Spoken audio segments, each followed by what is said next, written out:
अरे केस भले थाना में जइबे करी, बाकी शादी तो तहरे से होइबे करी। अरे केस भले थाना में जइबे करी, बाकी शादी तो तहरे से होइबे करी। तो जी हाँ ये भैया, आप सब कैसन बनी जाए भैया। और हमरा पूरा विश्वास रहेला, मन में हुल्लास रहेला कि आप लोग मस्त हो खबजा, खुश हो खबजा, स्वस्थ हो खबजा, तंदुरुस्त हो खबजा। और हम बानी आप सबके भोजपुरी गायक व गीतकार नीतीश सिंह। सबके हम प्रणाम करतनी ए भैया। आपन आशीर्वाद न हमारा ऊपर बनौले रही जा, काहे से कि रउए सबके आशीर्वाद हमरा ऊपर चाही ए भैया। तो आप लोग जरूर आशीर्वाद बनौले रही जा। तो जी भैया, रउआ सबके बीच में न बहुत ही ज़बरदस्त, बहुत ही लाजवाब हम ई भोजपुरी रंगदारी सॉन्ग लेके आ गइल बानी, रोमांटिक सॉन्ग लेके आ गइल बानी। तो भैया हो पूरा विश्वास बा कि अगर ई गाना के रउआ सब अच्छा से म्यूजिक बनवा के अच्छा से स्टूडियो में गायकी क देतानी जा, तो हमरा पूरा भरोसा बा कि गाना जरूर बाजी ए भैया। जी भैया, रउआ सब खूब बढ़िया गावतानी जा, बजावतानी जा, फिर भी रउआ सबके अच्छा अच्छा गाना नइखे मिल पावत। तो रउआ सबके घबराए के ज़रूरत नइखे।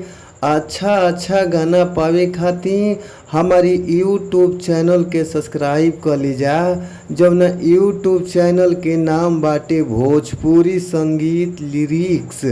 तो आप लोग हमारी यूट्यूब चैनल के ज़रूर सब्सक्राइब कर लीजा, घंटी के बेल आइकन ज़रूर दबा लीजा।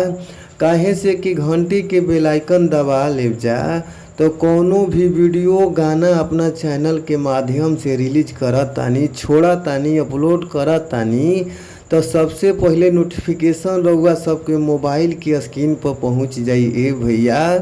तो आप लोग हमार चैनल के ज़रूर सब्सक्राइब कर ली आ घंटी के बेल आइकन ज़रूरे दबा ली। तो आई जा हमने के सीधे सीधे चलल जाओ अपन मुखड़ा के ओर।